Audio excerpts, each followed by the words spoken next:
Hi, this is Thesey of Ellis Family Farms, and it is Tuesday, May 30th, and so that means it's the day after Memorial Day, and so my Monday update's going to be on a Tuesday. We haven't done a couple of Monday updates. We've been incredibly busy. The farmers market has started. I did a booth at the Expo Center, and I hope to have a video out on that pretty soon too, if I haven't by the time you get this one out. Just all kinds of stuff going on, but when you look around and I show you, and that's another reason I kind of maybe not have done some of the Monday updates, because not only were we busy, but it doesn't look like we've done anything. The grass is even taller, you know, there's just a lot going on, but not necessarily anything that shows as what we've done. But I'll give you a tour anyway, so you can kind of see what we have and have not done. If you remember, over here, this used to be where this safe was, and now he's got the sink here, and I should have moved this first so you can see what he's done in the bathroom here. Tom did this. Okay, so we got the water heater put in, and now Tom has run some more PEX, and he put holes in the ceiling and put the PEX through there. So those are hot water and cold water feeds going up to there, and it's going to go over. It's going over the top of the. Come out over the top over there. So now the feed's coming down through here, and right here is what Tom has set up for hot and cold for the washing machine, and then over there that's going to be hot and cold for this sink that's going to go in here. So he'll get that set, and we'll get it where I can do dishes here. So the plan is to have the sink right about here. And the reason we're doing it in front of this stud is because we are planning on walling all of this in and insulating it. So we want to make sure that we have the plumbing set before we do all that. And that's going to be way down the road. But we'll have the sink in the middle. And then we'll have the dryer over here where my dresser is. And then we'll have the washer over here. And the reason we're putting the sink in the middle like that, because you know how it is when you do dishes. You got to have a place to put dirty dishes. And you got to have a place to put clean dishes. So that kind of gives me, those two appliances will give me a type of countertop so I can be doing my work out here in the barn. So that's kind of nice to be able to get some more of that stuff done. Tom worked really hard on that all day yesterday. It's had some changes on it, but I'll be perfectly honest, I don't know what it is. He's brought some more stuff home. It looks like he's brought some peppers home. And I don't know what that is, and he hasn't told me what it is yet, but we've got some new additions, and of course my mints over there are doing gangbusters. And that aloe vera is still trying to recover. Now one thing we have these two tomato plants down here. They're so sad looking, but if you look, there's a big old tomato, some tomatoes right there. But on this other one, I pulled this tomato off of it just a few minutes ago. So I'll put that in there when I put it where Tom can have it on a salad tonight. This is where we move the plants outside, and as you can see, some of them are just looking sad. But also, as you can see, some of them are not, there are several missing. And that's because Tom's got them in the ground. I'll show those to you in a few minutes. But yeah, we've got peppers.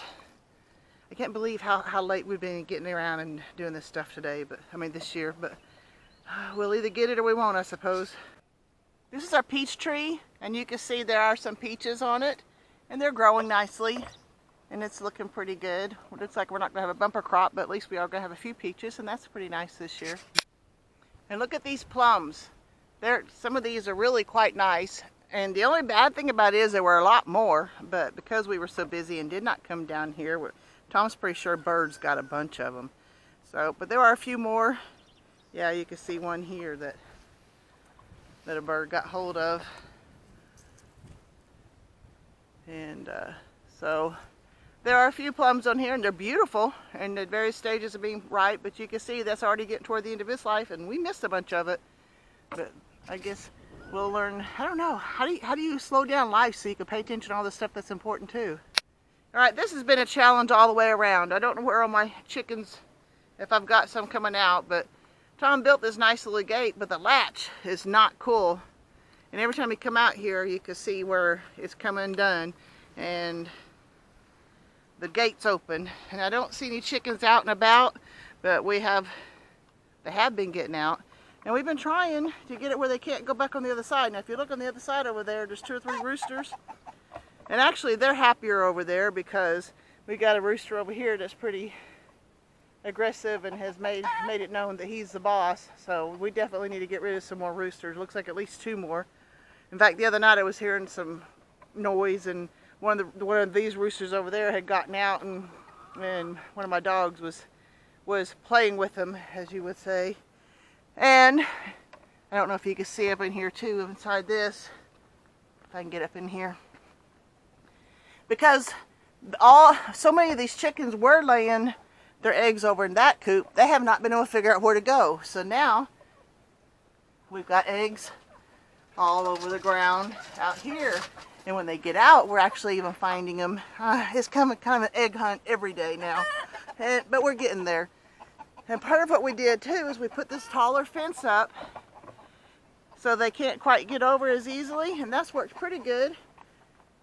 Oh, but I had a makeshift thing here. It looks like I need to fix it because even after we got the taller stuff up, they were learning to fly up here and they could fit through here. And we thought maybe when we put this up that would keep them from getting out too, because a lot of them are still perching over there to roost at night. But then what we were discovering is they were flying up to the top of this and then over to there and getting to where they want to be. So there's definitely more work I need to do to keep them from getting out, and we'll get there. But it's been a mess. Yep, there's more eggs. There's another one over here. So looks like this evening when I come out and take care of eggs, I'm going to have to do another egg hunt. Okay, here's an example of what we have going here too. Okay, this box here. Oh crap, I was wanting to show you where let me catch this hen. Okay, so while I was trying to catch that hen, I found another one. But this is their old hen box down here, and underneath there is where they've been going to lay. And if you look, there is an egg there. It's hard to see because of the angle. So I'm trying to catch the one hen, because what they do is they think they're getting away from me when they go over here, and I can catch them because there's a gap there and there is a fence. It's hard, you can't see it, but there's a fence there. And while I'm trying to go catch her, there was another hen hiding right down there. So they're out and about and having a good time, and we're having fun finding eggs. It's definitely appearing like it's time to pull my yellow onions, because several of the tops are dead already, and then others are getting those little heads and stuff on them. And the red onions are coming along pretty good, but they look like they're getting pretty close to being needing a harvest too. And I know there's a lot of weeds in here, but guess what? There are some bunching onions that actually look like bunching onions now. So that might be cool. I've had several miniature harvests of broccoli from these 3 plants, and they're growing really well. And then these 3 plants are the Brussels sprouts, and I don't know if they're actually going to do anything up, but they're big, and that looks good. I got, looks like 1 carrot that's come up amongst all these weeds. There might be some more carrots in here. I need to get back in here and weed. I'm having trouble keeping up, and I'm just digging here to try to prepare to do some beans. And yes, we should have had all of this stuff done by now. You can see the thyme right there amongst the weeds, and it's actually kind of starting to come together and looking pretty good. The basil has made a pretty good comeback. It's got a long way to go, but it is make a pretty good comeback. And look at the cilantro. It's really gone gangbusters and getting the flowers on it. So I'm going to have some of those seeds pretty soon. And the basil is this stuff. Oh yeah, and they're starting to flower and stuff too, so that looks pretty good. This other basil, I'm not sure what's going on with it. It's not quite flourishing like it should. All right, and then Tom has come out here because we've not been able to get the chickens out of there yet, and we're going to keep working on that. That's what we're still planning on putting a garden in there, but it's just, you know how it goes. So Tom went and got some of this fabric, and he's transplanted. I think this first row is okra, and there's some tomatoes on the second row and third row. Tomatoes on the fourth row too. I don't know, they're looking pretty sad, and he's watering them, trying to take care of them and stuff. But at least he got them into the ground. I guess hopefully they'll make a comeback, and maybe I can help out by throwing some mulch and stuff down. But yeah, when that happens. And here's some squash that we've had, and that's what he had up there, and they've already started blossoming, but they don't have enough roots to do anything yet. So hopefully we can get those in the ground. And these are some more tomatoes that need to be getting into the ground. And I started trying to clear all this stuff yesterday because the man was putting tomato cages and stuff right on top of his winter onions, and couldn't see them, so I was clearing some of the weeds here, but as you can see, I've got a long way to go. And I've got these last 2 apple trees that you can't even really see them because they're surrounded by weeds, but oh look, I got blackberry here. That's cool. I'll have to show that to Tom. And then these apple trees, and there's more blackberry. This apple tree is looking pretty darn good. So the blackberries I managed to get to the ground are looking pretty good. Looks like something's eating on this. I don't know what's going on with that. Might have to find out what's happening there. And I think these are called daylilies, and they're doing quite well. And I think we had 2 or 3 or several blooms the other day. It looks like we're about to have some more, and those are going to be beautiful when they bloom.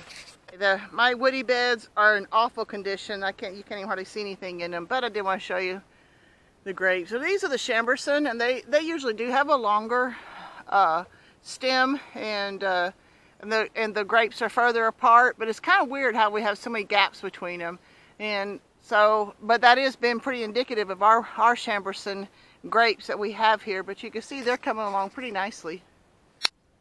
Here's a Rougeon plant. I don't know what's going on with this one, but this kind of gives you a little indication to see how much tighter the clusters are.